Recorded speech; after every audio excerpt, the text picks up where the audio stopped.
Hey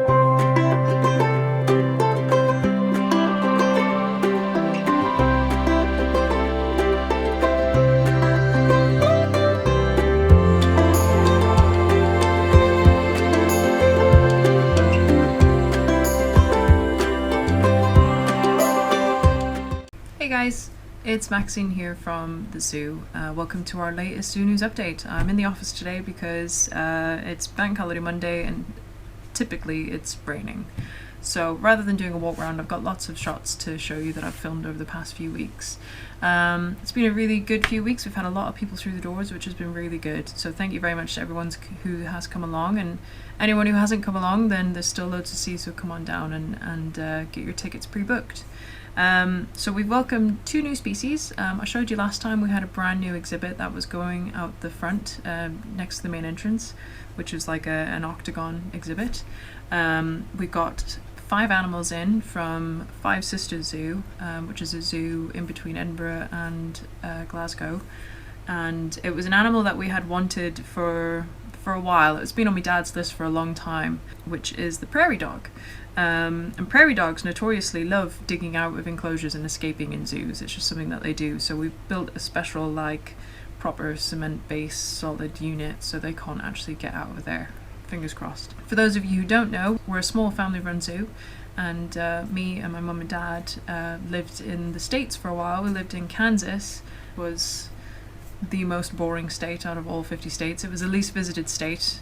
The biggest attraction was the world's largest ball of twine, and the little house on the prairie, which was like a shed. So, you know, it wasn't the most exciting place in the world, but one of the animals that was there was a black-tailed prairie dog. So it was always an animal that we thought about getting in here, and hence one of the reasons why we have quite a lot of North American species here at the zoo, and that's kind of like the angle that we're going for, because there's not very many zoos in the UK that represent these species.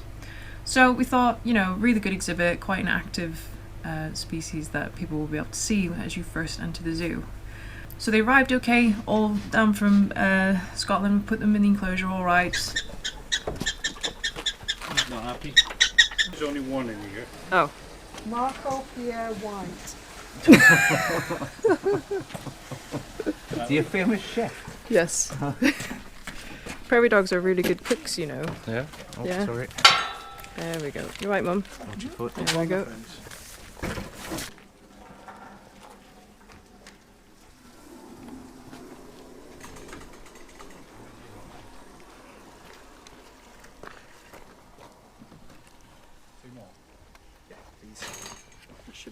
It took a while for them to come out their boxes. They're very, very shy species. They're very nervous, quite a stress orientated species. But I think the majority of them came out their boxes within about 45 minutes. We put food out for them. In the enclosure there's a massive like pile of rocks in the middle, and then it's all surrounded by dirt because obviously they love to dig. That's what they do. They make really complex burrow systems underground, so we built that enclosure specifically for that, so that they could carry out those kind of digging behaviours. Prairie dogs are known, and they're named specifically due to, like, obviously their habitat where they come from, which is the prairies, and their call, which sounds very similar to a dog. And since the 1700s, people have referred to them as the prairie dogs. Obviously they don't look anything like dogs, they are rodents. But they do like a sentry duty type thing, a bit similar to meerkats, where obviously one of them or a few of them stand up, look about for predators. They've got really, really good eyesight, so they can see things from quite far away. Some scientists believe that prairie dog calls are able to contain specific information relating to not only what the predator is and how big it is, but also how fast it is approaching. So all 3 of those things are within the call that they're making when they're doing their alarm calling, which is quite sophisticated. And it also, some scientists believe that they also have calls for things that are not even predators. So it's almost like they have a very descriptive language between them. So their calls are very, very interesting. Obviously we haven't heard any of those yet because they've been underground. I don't think anyone's seen them yet with their own eyes. About a week after they came in, we started getting a little bit like, oh goodness me, where are these animals? We set up a CCTV on them overnight just so that we could keep an eye on what was going on if they were coming out, because we were seeing bits of holes and things appearing, but nothing major. The food wasn't going anywhere, so... And it took a few nights, but some of the first shots we got were literally just a head popping up and popping back down in the hole again, which was which was a very fleeting glance. We were very lucky to actually even spot that was even happening. But then a couple of nights ago, we've got a shot of 4 of them out coming out, exploring a bit. As you can see, they're doing quite a bit of sentry behaviour, which is very similar to meerkats, where they'll stand up on their back legs and look out. So they're very, very wary of the surroundings. Obviously, all they've ever known has been turned upside down and plonked on its head, and now they live here with us in Northumberland. So they came from quite a large family group. There was like 30 odd individuals at Five Sisters, and then we were a breeding group as well, so there was females with youngsters as well. We have a bachelor group, so it's all boys. I'm not particularly fussed about breeding them, hence why we've just got all boys. None of the members of the public I think have actually seen them yet, which is a bit of a shame, but they are getting braver. They are coming out now at night time, and hopefully that'll start kind of moving earlier on in the day. So, Prairie Dogs in, settled. So then the next thing that we got yesterday on the bank holiday weekend, Sunday, we welcomed another 2 animals to our collection, animals that again we've never had before. A lot of you know Red, which is our red Hereford Bullock, which is basically a male that's been castrated, so he can't breed. So he's been on his own for quite a while now, and we wanted to get somebody for him. He's living in with the sheep periodically, and then he shares the stables and things with the horses and the donkeys on the night time and the pigs, but we really wanted to get him a bovine cow related friend, so we found some really exciting new additions for him. So Sunday morning before we opened, the guys down from the Highland Cattle Centre brought down 2 girlies for us. Go on, girl. Go find him. What is it, Red? He's like a godfish. Oh, that shut them.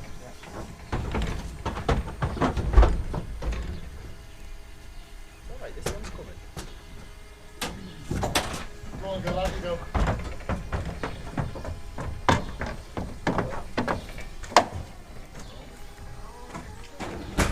So the red one, the darker one of the 2 is actually known as Anna.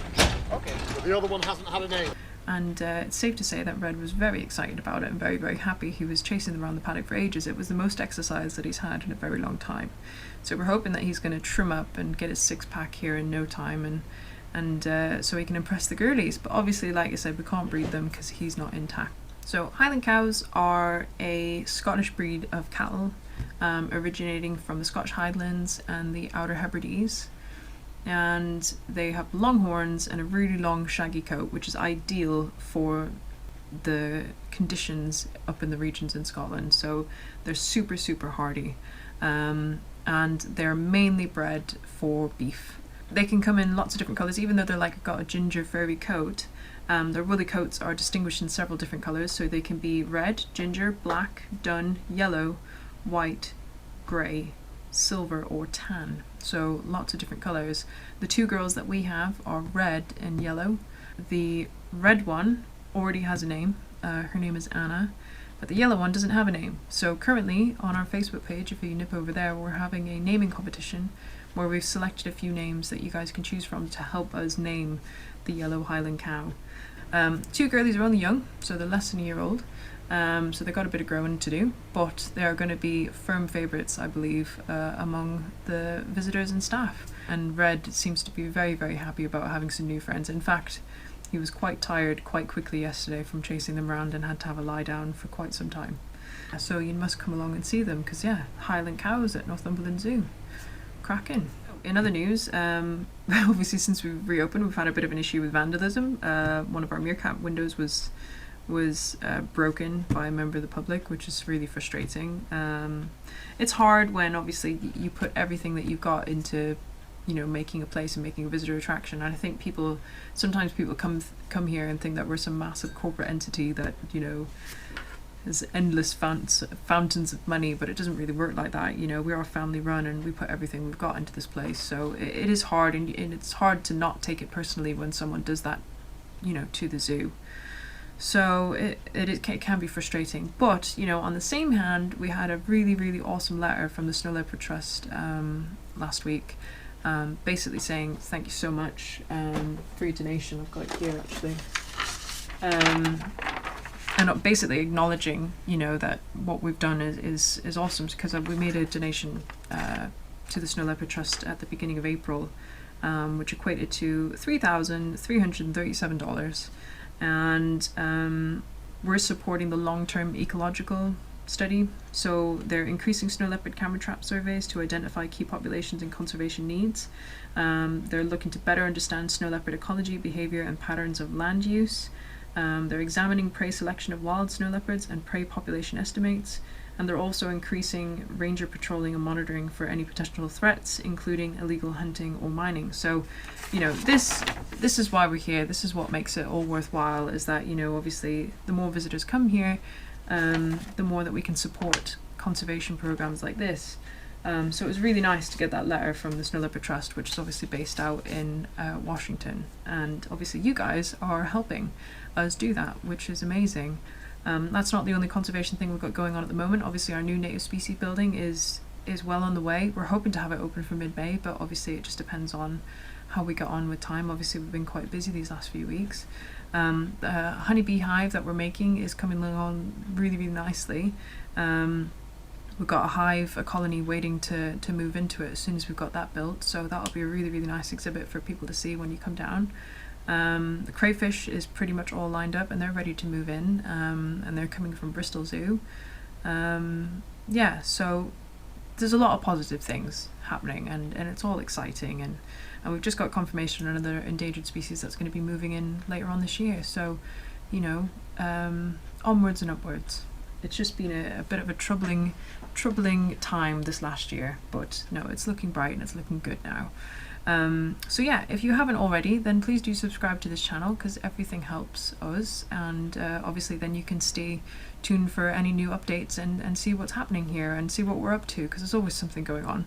And obviously like this video if you do, comment below if there's anything else that you would like to see.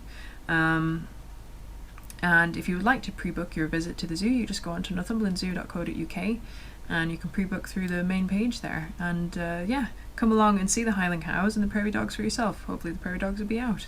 Until next time, we shall see you then. Bye guys!